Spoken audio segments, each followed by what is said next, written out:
जेव्हा कधीही कॉलेजच्या सुट्टीमध्ये मी माझ्या मोठ्या बहिणीच्या घरी जायचे, तेव्हा आम्ही सगळे सोबत झोपायचो. पण जेव्हा मी सकाळी उठायचे तेव्हा माझे हात, पाय दुखायचे आणि पूर्ण अंग पण खूप दुखायचं. हे सगळं माझ्यासोबत काय होत आहे हे मला काहीच कळत नव्हतं आणि मला जे काही होत होतं ते पण मी कोणाला सांगू शकत नव्हते. आणि हे सगळं माझ्यासोबत फक्त माझ्या मोठ्या बहिणीच्या घरी गेल्यावर व्हायचं. मला नेहमी प्रश्न पडायचा की मी माझ्या बहिणीच्या घरी गेल्यावर माझ्यासोबत असं काय घडत होतं की मला असा त्रास होता. पण खरं काय ते जाणून घेण्यासाठी एक दिवस मी ते दूध न पिता झोपायचं नाटक केलं आणि मग जेव्हा रात्रीचे 1 वाजले तेव्हा मला माझ्याजवळ कोणीतरी झोपलेलं जाणवलं आणि तसं त्या व्यक्तीला मला स्पर्श झाला. तसे मी डोळे उघडले आणि समोर बघितलं, माझ्या पायाखालची जमीनच सरकली. माझ्या डोळ्यावर माझा विश्वास बसत नव्हता. माझं नाव अनिता आहे आणि मी BSCच्या दुसऱ्या कोर्स शिकत होते. मी एका खेडेगावात राहणारी मुलगी होते. 10वीला चांगले मार्क्स मिळाले म्हणून माझ्या वडिलांनी मला चांगल्या कॉलेजमध्ये शिकायला पाठवलं. शिकण्यासाठी ही मला नेहमी तिच्याकडं बोलून घ्यायची. तिच्या घरात तिचे सासू-सासरे, माझे भाऊजी आणि ती असे सर्वजण एकत्र राहत होते. माझ्या बहिणीला एक मुलगा आणि एक मुलगी होती. तिला मुलगा खूप लहान असल्यामुळं तिला माझ्या भाऊजींना वेळ देता येत नव्हता. माझे भाऊजी मेकॅनिक इंजिनियर होते. ते सुद्धा मला खूप जीव लावत होते. ते नेहमी माझा मोठा भाऊ किंवा वडिलाप्रमाणे माझा हट्ट पूर्ण करायचे. मी त्यांच्याकडं जे काही मागायचे ते मला लगेच आणून द्यायचे. पण कोणाच्या मनात काय आहे हे कोणाला ओळखता येतं का? माझ्या मोठ्या बहिणीचं लग्न झालं तेव्हा मी नवीन शिकत होते. माझे भाऊजी स्वभावाने खूप सरळ होते. त्यांना बघून असं वाटत नव्हतं की ते काही असं चुकीचं काम करत असतील. पण कधी चांगला चेहरा मागं चुकीचे व्यक्ती लपलेला असतं हे आपल्याला अनुभवातून समजतं. जेव्हा मी सुट्टीमध्ये माझ्या बहिणीच्या घरी गेले तेव्हा आम्ही सगळे सोबत झोपायचो. पण जेव्हा मी सकाळी उठते तेव्हा माझे हात पाय खूप दुखतेत. मला काही समजत नव्हतं माझ्यासोबत हे सगळं काय होत आहे. माझ्या त्रासाबद्दल मी कोणाला सांगू शकत नव्हते. हे सर्व माझ्यासोबत घरापासून बाहेर हॉस्टेलला राहत होते. माझं घर माझ्या हॉस्टेलपासून जवळजवळ 200 किलोमीटर दूर होतं आणि माझ्या बहिणीचं घर माझ्या हॉस्टेलपासून फक्त 60 किलोमीटर दूर असल्यामुळं मी नेहमी सुट्ट्यामध्ये तिकडेच जायचे. माझी बहीण मला खूप जीव लावायची. आम्ही दोघी बहिणी एकमेकांना खूप चांगल्या प्रकारे समजून घ्यायचो. त्यामुळं फक्त आणि फक्त माझ्या बहिणीच्या घरी गेल्यावर घडायचं. मला नेहमी प्रश्न पडायचा की मी जेव्हा घरी जाते तेव्हा माझ्यासोबत काय घडायचं, मला त्रास का होतो. माझ्या ताईने आणि भाऊजीचे एकमेकांवर खूप प्रेम होते. परंतु मुलं झाल्यानंतर माझ्या बहिणीला माझ्या भाऊजींना जास्त वेळ देता येत नव्हता. त्यामुळे मला असं वाटायला लागलं की भाऊजींच्या मनात काही वेगळंच चालू असेल का. पण दुसरं म्हणजे मला हेही वाटायचं की भाऊजी असे वाईट कृत्य कधीही करू शकणार नाहीत. सुट्टीमध्ये मी जेव्हा माझ्या बहिणीच्या घरी जायचे तेव्हा रात्रीचे जेवण झाल्यानंतर सगळे हसत खेळत गप्पा मारायचे. गप्पा झाल्यानंतर सर्वजण आम्ही दूध पिऊन झोपायला जायचो. भाऊजी मला तो दुधाचा ग्लास घेऊन यायचे आणि मी सुद्धा ते दूध पिऊन झोपायचे. ते दूध पिल्यानंतर मला थोडी गुंगी आल्यासारखं वाटायचं. या वेळाप्रमाणे प्रत्येक वेळी माझं लक्ष होतं. पण मी त्या दिवशी दूध पिऊन झोपले आणि मला दुसऱ्या दिवशी तसाच त्रास होऊ लागला होता. माझे हातपाय दुखत होते आणि माझं पूर्ण अंगही जास्त दुखत होतं. असं काही मी खूप काम केलं नव्हतं असे मला झोपेतून उठल्यावर वाटू लागले. मला कळत नव्हतं की माझ्यासोबत हे काय होत आहे. मी ही गोष्ट कोणालाही सांगावी की नको मला काहीच समजत नव्हतं. मी माझ्या भाऊजींबद्दल असा विचार करायला नको होता. त्यामुळं मी त्यांच्यावर कधी या प्रकारे संशय घेतला नाही. कारण ते खूप चांगल्या प्रकारे माझ्या बहिणीची काळजी घ्यायचे. मी माझ्या डोळ्यांनी ते सगळं बघितलं होतं. त्यामुळं माझं संशय माझ्या भाऊजींकडं कधीही गेलं नाही. पण मला इतकं तर माहीत होतं माझ्यासोबत काहीतरी चुकीचं घडत आहे. पण काय ते मला कळत नव्हतं. पण खरं काय आहे ते मला बघायचं होतं. म्हणून मी एके दिवशी आशा सुट्टीमध्ये त्यांच्या घरी गेले. रात्रीची वेळ होती. तेव्हा नेहमीप्रमाणे सगळ्यांनी दूध पिऊन झोपायची तयारी केली.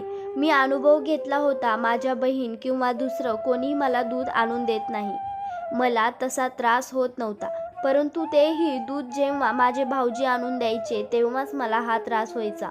तेव्हा दुसऱ्या दिवशी मला तसा त्रास व्हायचा. माझ्या हातपाय दुखणं किंवा दुसरं काही होणं, मला माझ्यासोबत काहीतरी घडणं दुसऱ्या दिवशी वाटायचं. म्हणून मी ठरवलं, मी आज दूध पिणार नाही. मी गुपचूप ते दूध झाडाच्या कुंडीत टाकून दिलं आणि खूप झोप लागली आहे असं म्हणून झोपायला माझ्या जागेवर गेले.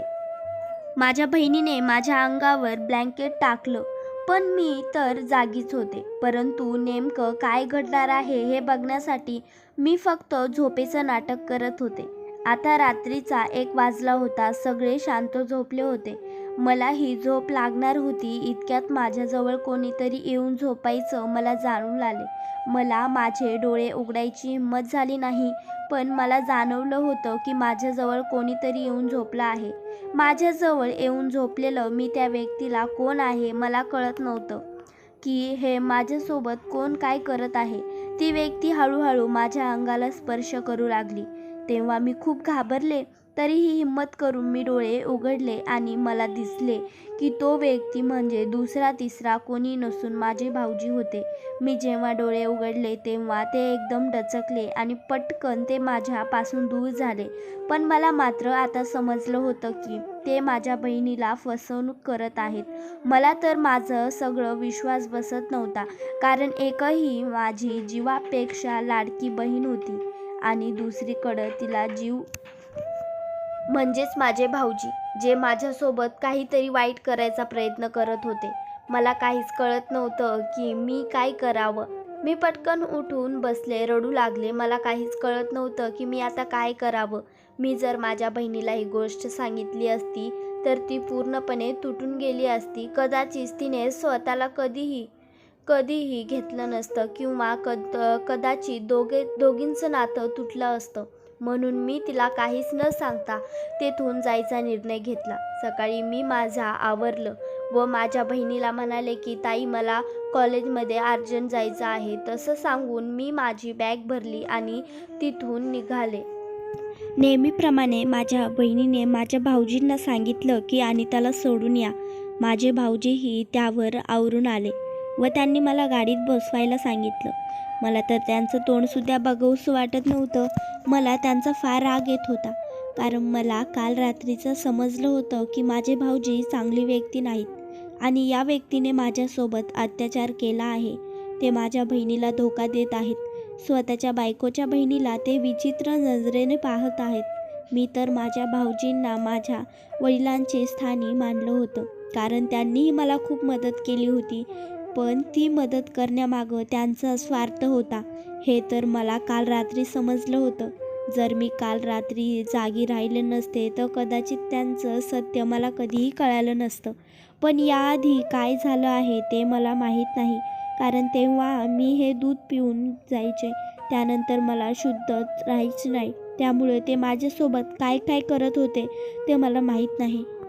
ते मला स्टेशनला सोडायला निघाले तेव्हा त्यांनी गाडीमध्ये थांबवली आणि मला म्हणाले, तू मला आवडू लागली आहेस, मला तू हवी आहेस आणि मी फक्त तुलाच दुधामध्ये झोपेच्या गोळ्या टाकायचो. तर मी घरातील सगळ्यांना ते औषध देत होतो. मला तुझ्या बाजूला झोपायचं होतं, पण आजपर्यंत मला कोणीही पाहिलं नाही आणि मी तुझ्यासोबत काही वाईट केलं नाही. मी आजपर्यंत तुझ्या तितक्या जवळ कधीही आलो नाही. मला तुझ्याजवळ यायचं आहे. आपण असं काही केलं तर घरी काही समजणार नाही. त्यांचं हे बोलणं ऐकून मला त्यांचा खूप राग आला. मी रागात म्हणाले, मला माझ्या बहिणीवर खूप जीव आहे, म्हणून तुमची ही इच्छा कधीही पूर्ण होणार नाही. मी तुम्हाला या गोष्टीसाठी कधीही माफ करू शकणार नाही. तुम्ही माझ्या बहिणीचा नवरा असल्यामुळं मी तुम्हाला एका वेळी माफ करेन. मला परत अशा नजरेने कधीही बघू नका, असा स्पर्श करू नका. आजपर्यंत मला त्यांच्यावर कधीही संशय आला नव्हता, कारण मी त्यांना स्पर्श वाईट आहे असं समजून घेतलं नव्हतं. आता कुठे मला कळायला लागलं की जेव्हा जेव्हा आम्ही सोबत असायचो, कुठे बाहेर फिरायला जायचो, तेव्हा ते मला कधी कधी वेगळ्या नजरेने किंवा वेगळ्या पद्धतीने स्पर्श करायचे. पण आपण एक विश्वास असतो की ही व्यक्ती असं काही करू शकणार नाही, पण कधी कधी आपली माणसं आपला विश्वासघात करत असतात, हे मला काल रात्री समजलं. माझे भाऊजी मला म्हणत होते, जे झालं ते चुकीचं झालं. मी तुझ्यावर प्रेम करतो, मी तुझ्याशी लग्न करायला तयार आहे. मला त्यांचा खूप राग येत होता किंवा वाईट वाटत होतं. मी त्यांना म्हणाले, माझी बहीण तुमच्यावर प्रेम करते. तुम्हाला 2 मुलं आहात, तेही आता इतकी मोठी झाली आहेत, तरीसुद्धा असे वागत आहात. तुम्हाला लाज वाटायला पाहिजे. मी त्यांना नको ते बोलले, पण ते मला काही नव्हते बोलत, माझं सगळं ऐकून घेत होते. ते फक्त एकच म्हणत होते, मी तुझ्यावर प्रेम करतो. आता मला समजत नव्हतं, माझी बहीण मुलाकडं इतकं व्यक्ती आली. माझ्या भाऊजीचे लक्ष दुसरीकडं जायला लागलं आहे. माझ्या भाऊजीनं मला सॉरी म्हणाले होते. मी त्यांना फक्त एकच बोलले की माझं आणि तुमचं नातं कधीही होऊ शकणार नाही, कारण माझी बहीण एक अस्वार्थी आहे. मी तिच्यावर खूप प्रेम करते. जर तुम्ही माझ्यावर प्रेम करत असला तर आजपासून तुम्ही माझ्या बहिणीला खूप जास्त काळजी घ्या. तुमच्या मुलांना जीव लावा आणि बहिणीवर सगळ्यात जास्त प्रेम करा. आणि माझ्या बहिणीशिवाय आता तुम्ही कोणत्याही विचार करणार नाही. जर तुमचं प्रेम खरं असेल, तुम्ही तिच्यासोबत आयुष्यभर राहाल.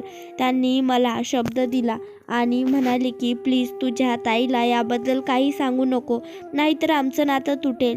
मीही विचारपूस ठीक आहे असं बोललो. आता मी माझ्या कॉलेजमध्ये खूप बिझी झाले होते. माझी बहीण मला अधूनमधून विचारायची, तू आता घरी का येत नाहीस? मी तिला नेहमी समजवायचे, आम्हाला सध्या खूप अभ्यास किंवा माझे एक्झाम आहेत, मला यायला जमणार नाही.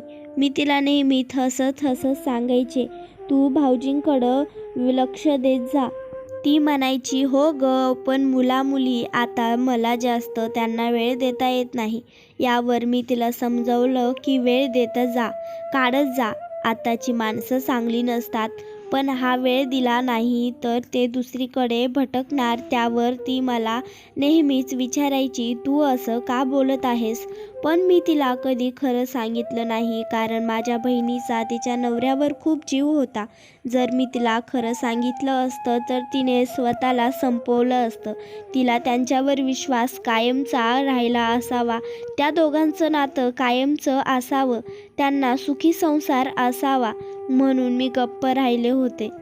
मी माझ्या बहिणीपासून ही गोष्ट लपवली, कारण तिला तिच्या नवऱ्यावर जो विश्वास आहे, एकदा जर तो उडला तर कधीही बसणार नाही.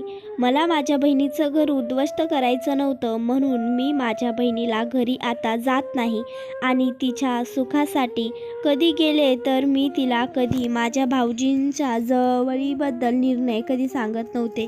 त्यांनाही माहीत होतं त्यांनी माझ्यासोबत काय केलं आहे, म्हणून तेही माझ्यासोबत नजरेला नजर कधी मिळू शकले नाही. त्यांनी जे काही केलं ते खूप वाईट होतं. त्यांनी त्यासाठी माझी माफी मागितली होती आणि त्यांना त्यांचा पश्चातापसुद्धा झाला होता. त्यांनी जे काही केलं ते चुकीचं होतं, परंतु तरीही त्यांच्याशी बोलायची माझी इच्छा नव्हती. पण तरीसुद्धा आम्हाला म्हणायला सांगितलं, कारण बोललो नाही तर माझ्या ताईला कळलं असतं, म्हणून वर मी त्यांच्याशी बोलत असायची. आता माझं लग्न झालं आहे आणि मी एक छोट्या कंपनीत केमिस्ट्रीचं काम करत आहे आणि माझ्यासोबत घडलेल्या त्या गोष्टीचं मला अजूनही जरा आठवत आहे, तर आजही माझ्या अंगावर काटा येतो. मला एक सुंदर मुलगी झाली आहे आणि आज छान असा माझा हसरा खेळचा परिवार आहे. मी माझ्या मुलीसोबत माझ्या नवऱ्याचं आवर्जून वेळ देते. मित्र आणि मैत्रिणींनो, कशी वाटली तुम्हाला आजची कथा? नक्की कमेंटमध्ये सांगा आणि अशाच कथा बघण्यासाठी चॅनलला सबस्क्राईब करा. धन्यवाद.